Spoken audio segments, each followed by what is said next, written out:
Well, welcome everyone to the 50th edition of Resilient Leadership Podcast, where everything we talk about, I know, woohoo, let's stop. Woo-hoo. Where everything we talk about is aimed at helping you lead with a greater sense of calm, clarity, and conviction, even in anxious times. And my name is Irvin. And today, as always, I've been joined by my co-host and collaborator over these 50 episodes, Bridget. Bridget, how you doing today? I'm doing good, Irvin, and thank you for calling out that it's our 50th. That's kind of neat. It doesn't feel like it. No. It seems like we just got started. Absolutely. But apparently not. There you go. It's exciting to think that we have covered this much ground. And, today's topic is not one that we have ever talked about before. Absolutely. Over the course of a year and a half, we certainly have revisited certain topics and taken deeper dives on them. But I do believe that this particular subject is really our first time exploring it. So, Irvin, what exactly is on tap for today? Yeah, so today's episode is called Loneliness, a Leadership Epidemic. Now, that might sound just a little dramatic. However, I got to tell you, as we both have been digging into this topic, the research is absolutely alarming, eye-opening, and there have been many, many different studies produced in the last year. This is a topic that's getting momentum in both the research world and in leadership and in business and society in general. And there's many different surveys out there, but if you kind of bring them together, and they have different percentages, but I think we're safe to say that about 25% of the workplace is dealing with loneliness at work on a regular basis. Just imagine that a quarter of people at work are dealing with loneliness. And what the research has also pointed out that this figure is higher for people in different minority groups, and senior managers and leaders also show higher figures. So today we're going to look at what might be behind these figures. What's the actual impact? Why is this important? Everyone experiences loneliness, you might say, but what is the impact of loneliness? And finally, what can we do about it? Bridget, I'm curious, as you work with many different clients in different spheres of work, is this showing up as a topic? It is. It's interesting that you mentioned senior leaders having a higher rate of loneliness. I do remember specifically during the pandemic when we hadn't really gone back to the workplace, either hybrid or otherwise, right? And I remember the loneliest people that I coached were the CEOs and the business owners, right? Who really wanted to be back in the office and actually never left. Yeah. And they would go to that office and there'd be nobody around.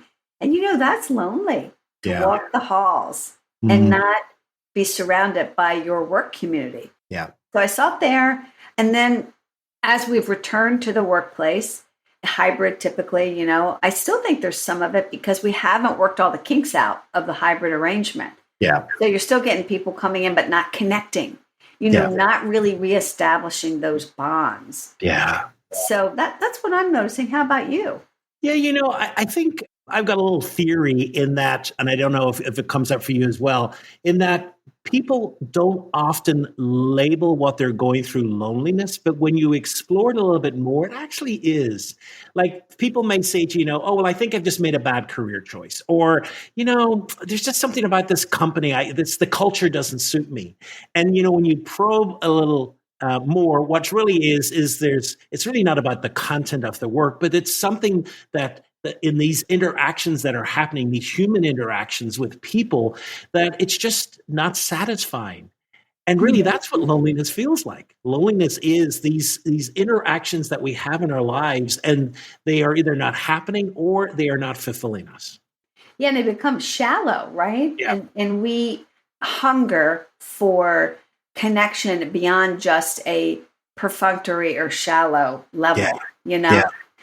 So, Irvin, we always try to ground our discussions in some neuroscience. And so I'm curious, what insights might you share with us about the brain and the impact of loneliness on our brains and our nervous systems? Yeah. So I think, we have talked at times about, as human beings, we are made wondrously, and part of that is survival. We are created to survive, and we have mechanisms that have evolved over the centuries and years and millennia that have helped us protect. And so when you think about it, then loneliness shouldn't be a surprise, because really it's something, it's a warning, a beacon for us. So if we're created to survive, if we're created to be protected from physical threats, then part of the way that the human person has done that is by creating community. And so if we are in community, we are protected from other people. So really, feelings of loneliness, some of the evolutionary psychologists have said, feelings of loneliness is this biological signal to remind us that we need other people. Mm-hmm. And if we don't respond, actually what the research is showing us is that the brain itself begins to reshape itself to make us even more lonely. So to emphasize the fact that we need other people, so that famous quote, no man is an island. We're not created that way. We're created to be in connection with one another. And so just, as we talk about loneliness, maybe let's just ground ourselves in a definition. The American Psychological Association defines loneliness as the discomfort or the uneasiness of being or perceiving oneself to be alone. It's this emotional distress we feel when our innate need for intimacy or companionship is unmet. I love that. It's this emotional need, this gut within us. So what the research points to, and I just want, a couple of little observations which are really fascinating. Mm-hmm. One, loneliness can be felt as a craving. It causes cravings within us, which are just as strong as hunger and thirst. Think about that. Our innate need to live, to eat, and to drink. Well, loneliness can cause cravings that are just as strong. Wow. Yeah.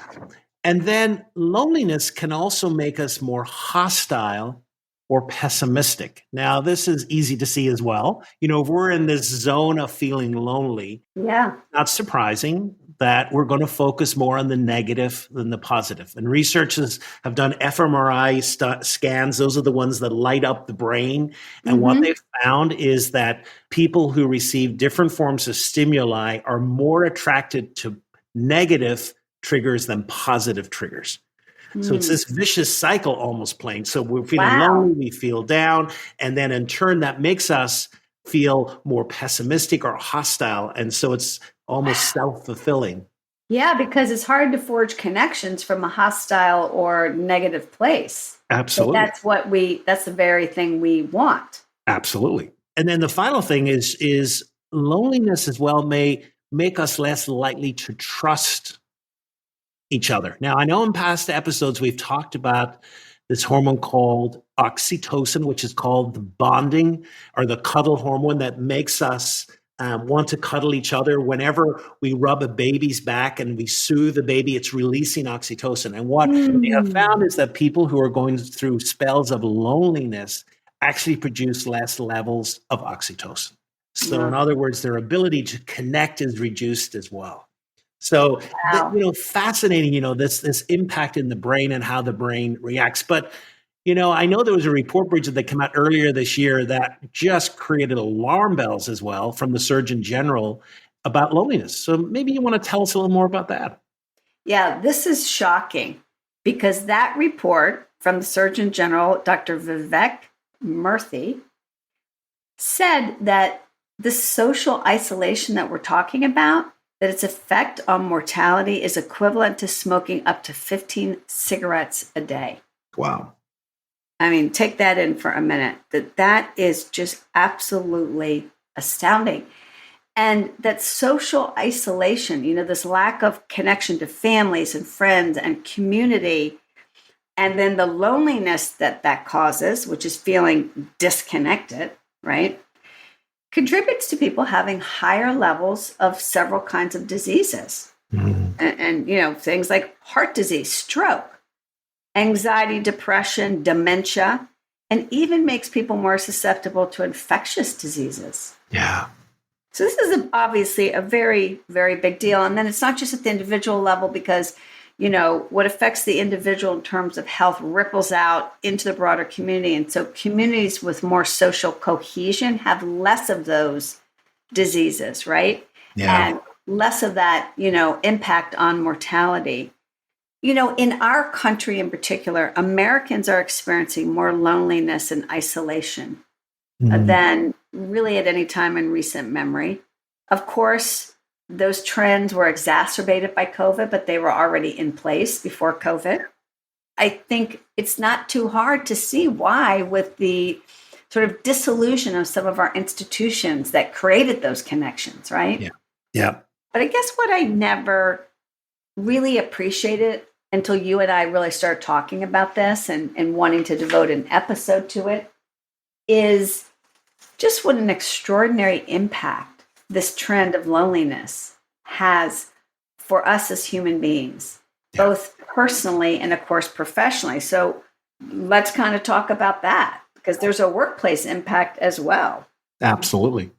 Yeah. And it's interesting, the old story, which I think is borne out by this research, when wives normally outlive their husbands. Yeah. But when husbands outlive, their length of life tends to be determined actually by how many social connections they have. Yeah. There's other research coming about men finding it very difficult to have social connections. So I think, there's a lot of things happening.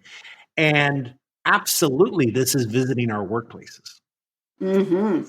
Yeah, so let's talk about one of the most, I think, important ways it's impacting the workplace is reduction in employee engagement. Mm-hmm.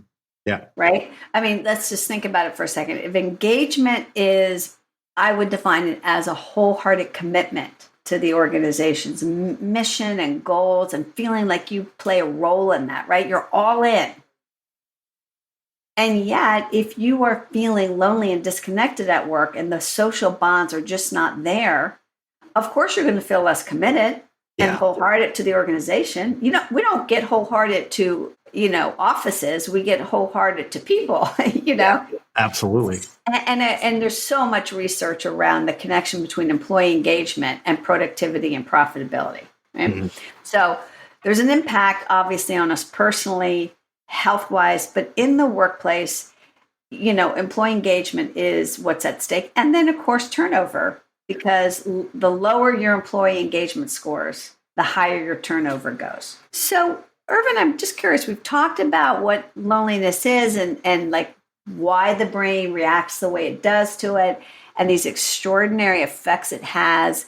But why do you think people get lonely at work?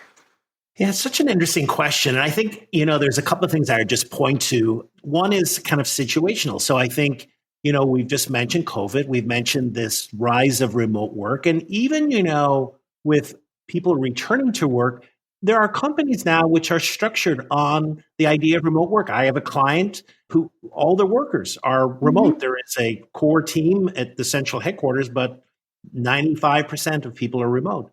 And I think some people do that better than others. Yeah. I remember, during COVID, I had two clients in New York. Both of them were living in about 1,000 square feet of space because we had conversations about this. And one was dealing with it beautifully and the other was almost in despair. Yeah. And I think the one in despair was missing the connections and it really impacted them. So it was a lesson for me that everyone experiences these situations differently, and it's important for us to understand that. And some people have better skills. And let me just move that to the second point then. I think, I am seeing people having trouble with people skills and connecting skills. Yes. And so, people wanting connection and yet feeling, how do I do it? How do I go about it? So even difficulty with how do I make small talk, or should I share my personality or not, or what's right or wrong? And they're inside their head and maybe, I just don't have common interests with people. And so what's the point in talking with them? Do you think that's because we've gotten rusty? I think so. I think we're out of practice. Now, I think there were trends even before. I can remember some trends of kind of younger generation in the workforce prefer texting rather than conversation. People don't want to call. So I think we're out of practice in having conversation. and at the core of human connection is conversation. And Yeah. so if these skills are rusty, then it's a problem. Uh-huh. Yeah. And I think in schools they're seeing that a lot, that kids are really rusty behaviorally. Yeah. And so I'm Yeah. right there with you. And then, I think it's important to name that some companies do community better than others. I think there are some companies whose culture is very clearly around connections and making community, et cetera. And there are others that are really much more hardline, and it's about the work and about productivity, and it's more inflexible, and it overemphasizes productivity. I think companies are going through evolving on this. There are many, I don't know about you, but there are many companies before COVID said we could never have remote work. It's impossible. And then companies survived, That's so, right. and I think there's advantages and disadvantages of remote work, but I think, some organizations are very rigid in the rules. And I think they don't honor the need for community that people have. As you were speaking, it reminded me of, this notion of some companies do community better than others. My longest term client came to mind. The guy who started this business listens to our podcast. So shout out to you as you're listening. I'm talking about you. He has talked for many, many, many years. His company is 20 years old, for many years about community. That's a very intentional commitment that they have. And that's what he loves about what he's created is the community at work. Nothing's perfect, but to your point, some companies do it better than others. Yeah. Yeah. And then just one final thing I would say, we always try and put topics in some form of relationship with a systems perspective, zooming out and saying what's happening in the systems here. I know one element of looking at systems is that within us, we say that a leader has to be close enough to people to influence, but distance enough to lead. And we all have tendencies, and our tendencies can be to get closer and ever closer, or to withdraw and withdraw even more. And I think if you just sit back and think, whenever you're suffering from anxiety or you have tension, do you tend to go into it or you tend to withdraw? Yeah. And I think that, there are extremes, and the extreme is cut off, that we actually cut ourselves off from emotional connection, or we fuse, become so tight. And I think if we're leading our managers and that our tendency is to cut off, I think we need to be careful with that, because it can impact an organization, especially if we're leading that organization. Mm-hmm. And I think some of the dangers is that it almost creates a culture where loneliness can thrive almost. Mm-hmm. And so it can create a culture where there's closed doors, where there's withdrawal of communication, people left out of information loops. The mood tends to be a little heavier. So you can just see that all of those can create they're really fertile ground for loneliness not to be addressed. And so therefore, I just think as a leader, it's just important, where do I stand in that spectrum?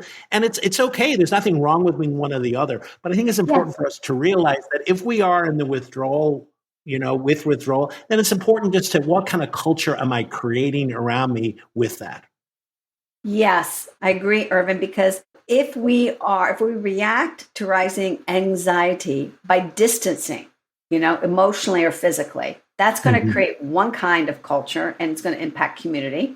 Yeah. And if we're a fuser and go the other way to the extreme, that's not necessarily healthier, right? It's the balance that you were talking about. Absolutely. So being aware of your own default tendency there, it's so interesting. It has a definite implication for culture and community, the level of community, and therefore the level of connection that people feel in your organization.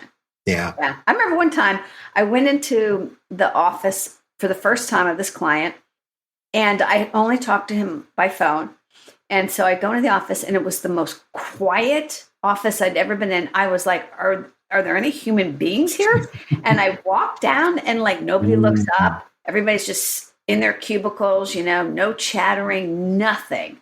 And I was like, this is interesting. Then my client introduced me to the CEO, and he was as distant as you could possibly be with a person actually being physically in your presence. Wow. Yeah. And it was a young company, and they had absorbed, to your point, his more distant way of being. So It's a really interesting point.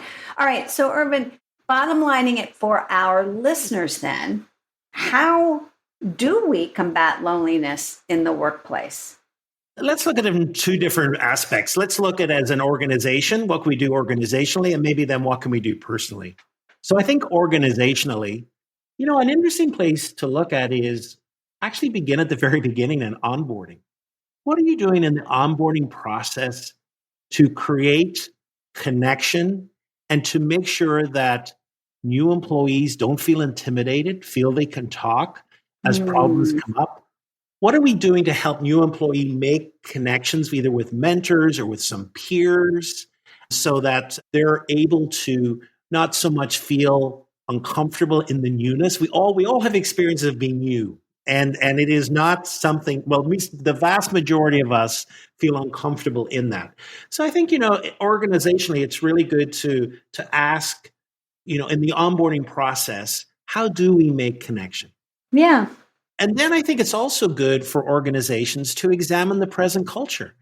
Cultures are tricky because I think there are norms and values which are on the wall. And then there are norms and values which are not unspoken, but you can see in the relationships and the way people function. And I think it's really important to ask, is ours a culture in which connection can thrive? It's a good question.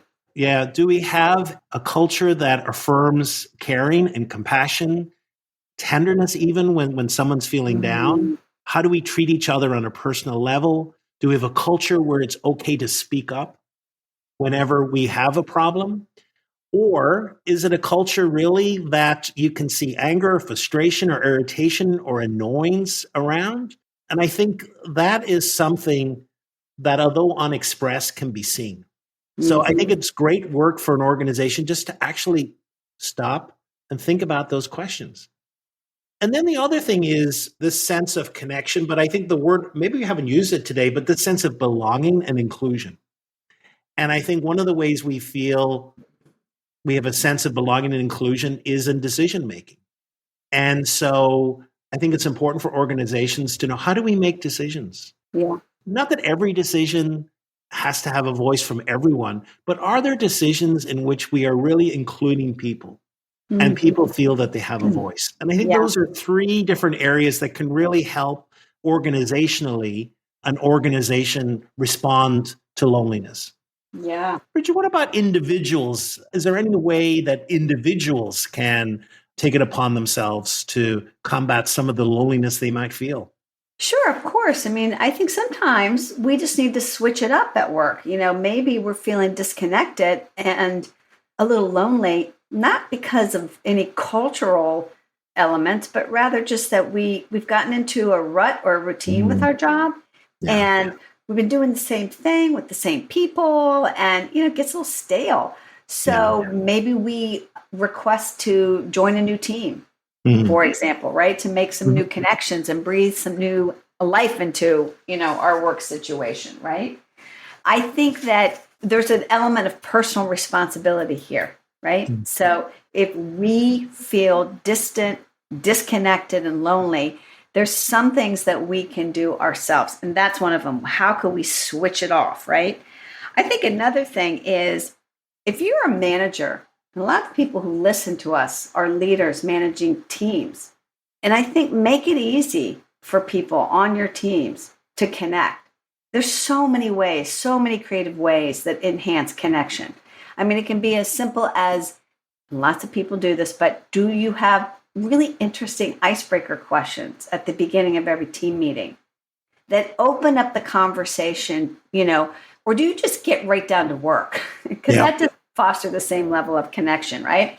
Or what about sort of, I know this is going to seem counterintuitive, but making some of your meetings Zoom-free meetings, turn the cameras off and allow people to get a little bit of a break from that, because there can be a lot of fatigue associated with that, right? I mean, absolutely. Do you ever feel fatigue with that, Irvin? Yeah, because I think you feel you're always on. And I think if every meeting is I'm always have to be on, then I think there is definitely fatigue. And remember, we've talked about this in another episode of just the brain tiring of looking at yourself and seeing yourself. There's one company I'm working with at the moment, and actually they actually have this.